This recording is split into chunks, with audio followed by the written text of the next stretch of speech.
So before coffee, I can't think of a better presentation to make than what happens to all this plastic in the sea when it gets in us. It's in the food chain.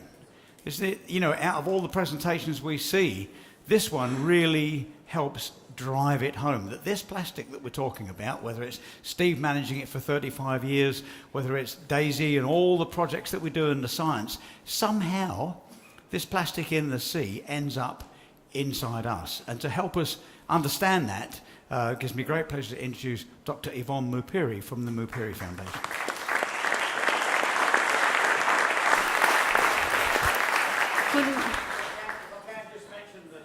Ivone told me this morning that she hadn't seen this presentation until 10 o'clock last night, so it's a heroic thing. So thank you very much. Because it changed me, but I think I'll do okay.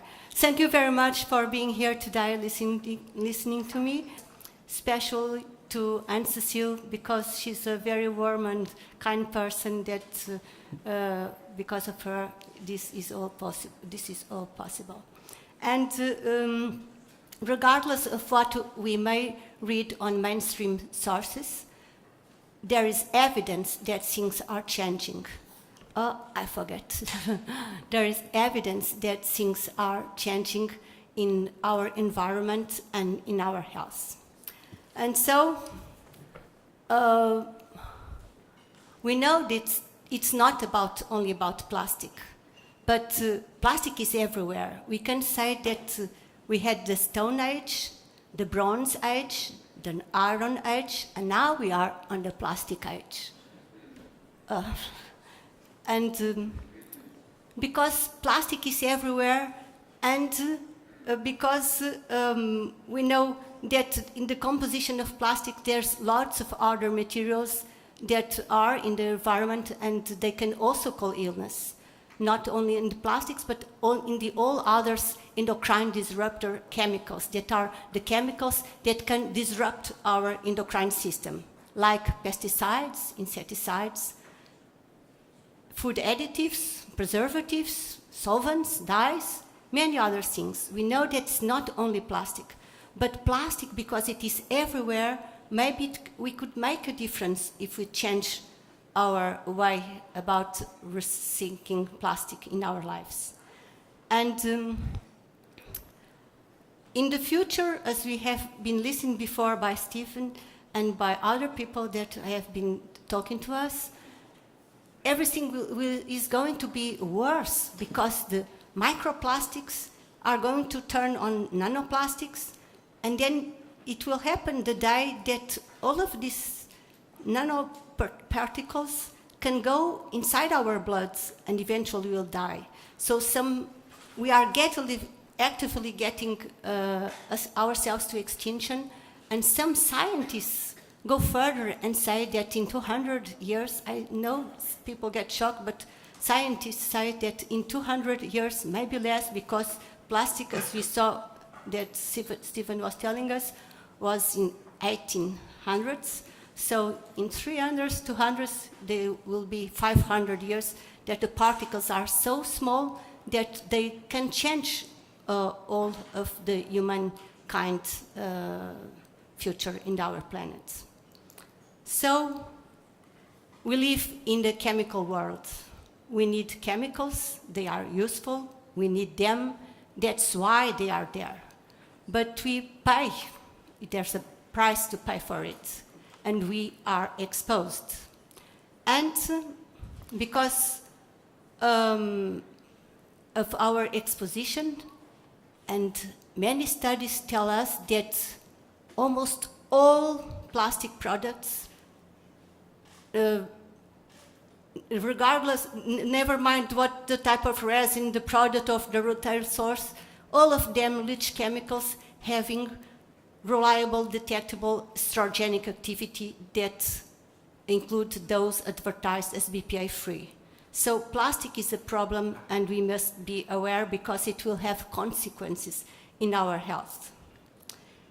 And the greatest risk is during prenatal and early postnatal development, when the neural system and all the organs are being formed. So babies, sorry. When the nervous system and all the organs of the baby are being formed. So the pregnant women must be even more careful, and we'll speak a little bit about pregnant women later.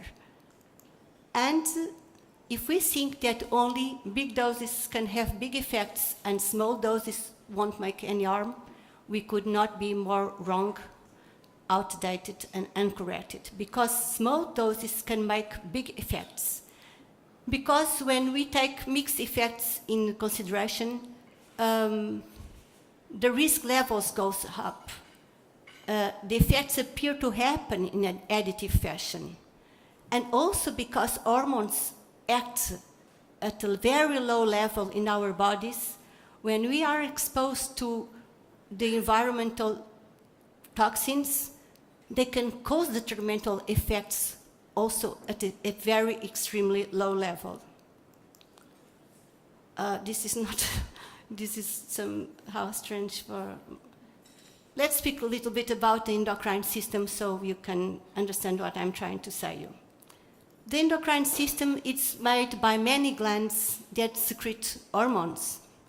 And hormones are chemical messengers that travel through the bloodstream to target cells, and they tell cells then what to do.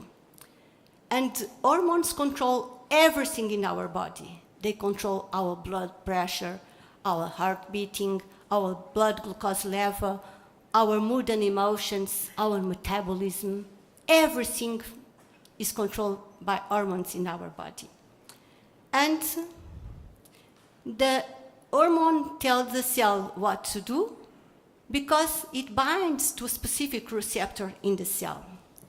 And the endocrine disrupting chemicals are substances that can mimic the shape of the hormone and go to the hormone instead, like we can see here.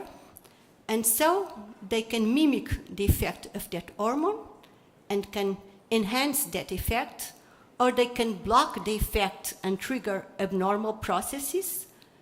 And this can wreak havoc on the endocrine system and cause severe consequences for our health, as we are going to see. And where do we find them? We can find all over where we turn around, in every product that we use in our daily lives, in our shampoos, in our body creams. Everything that we use have plastic inside and other endocrine disruptor chemicals. And plastic is number one EDC. That is the thing we know. So we must make some difference in the things we are doing. And water, that should be the source of life, it's killing us as a silent epidemic. Because, like Stephen also said, I like very much your presentation, PET bottles, water bottles are from PET, that means polyethylene terephtalates, and they contain lead, phthalates, and antimony, and lead are toxic for our brains, and it can cause irreversible brain damage. And then, once again, we are polluting our bodies and our brains. That's why sometimes we don't act as we should. And many studies show that we can find BPI, bisphenol A, in 9 out of 10 American people. And also we can find in 99% of pregnant women polybrominated diphenyl ethers, that is a compost that is on it's a fire retardant. It can be on the remote control of our TV, it can be on here. And also perfluorinated chemicals that are found in non-sticky cookware, and phthalates that can be in our flip-flops, for instance.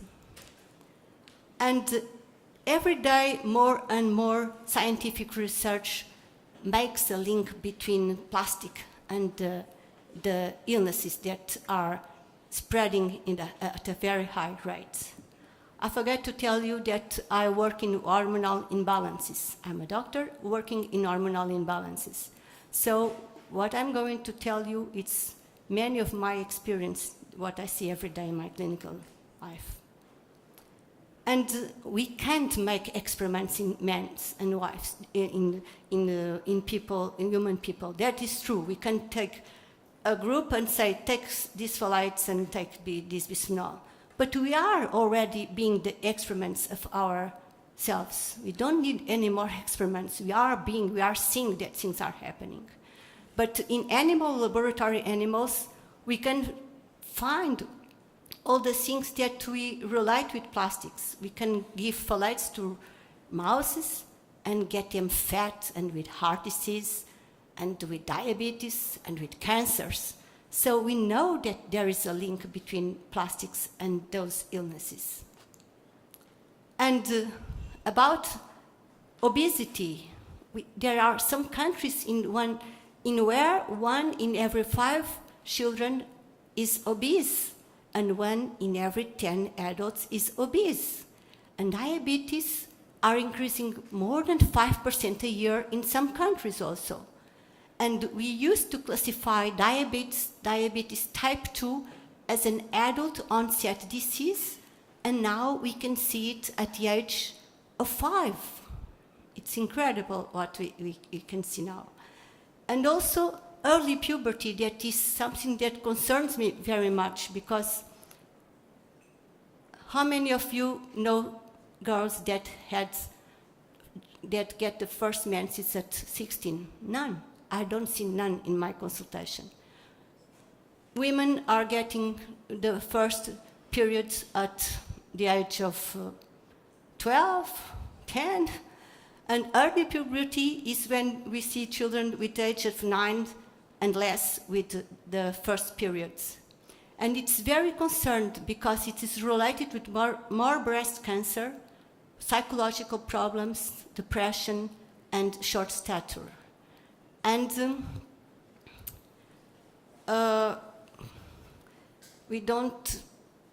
some parents seem to want their children to grow ahead of themselves. They paint their nails, they go to the beauty concourse. I don't understand that. And also the problems of anxiety, depression, weight gain, and so many other issues like heart disease can be issues of thyroid issues. So if we take only clinical signs and symptoms to make the diagnosis of hypothyroidism, we could say that 85%, over 85% of the population is with hypothyroidism. So things are changing, and we must do something, because otherwise I'll be like those scientists that we are dead in 300 years. And also the cancer. There are some cancers that spread 4 times in 50 years, like the testicular cancer, pancreatic cancer, breast cancer, prostate cancer, thyroid cancer, that I find in the routine scanner every day. And also a disorder that I never studied 30 years ago in the university. I never studied the hyperactivity disorder syndrome in children. And now almost all kids are diagnosed with hyperactivity, and they are being medicated already. And also breathing problems, and the list is endless. Fertility has decreased for 50% in the last 50 years, mainly because of low sperm quality, but on the woman's side, because of endometriosis, polycystic ovary syndrome, and miscarriages. And there are some studies that relate a greater risk of miscarriage with a greater risk of BPA in the blood of the pregnant woman. So there are also some cancers that have estrogenic receptors, and they will spread more with the disease around us, of course. So pregnancy is a time where a woman should be more aware about these things, and they should not be drinking water from bottles. That bottle is not reused. We must tell them, because most people don't know and go to the gym with the bottle and then they reuse the bottle, the plastic bottle, and the plastic bottle, it's plastic number 1 and it's not reusable. Must be careful about that. And although a dose of a chemical endocrine disruptor may not significantly affect the mother, it can do a substantial damage to a developing fetus. So during pregnancy, it's a time where we should be thinking better and more about all of these things, because it's the only chance that we have to develop the brain of our baby. And it's going to be the brain that they will have for the rest of their lives. Health is not valued till sickness comes, it's true. What can we do about it? I could say you check labels, but labels are often diminutive and incomprehensible for the average person. And also I could say you eat organic foods. And how do you know that it's organic? How do you know that the water that it's, I don't know in English, that it's put it on that plants are good for drinking? Then I could say you take care about the children and don't give them plastic things, and all the toys are almost from plastics.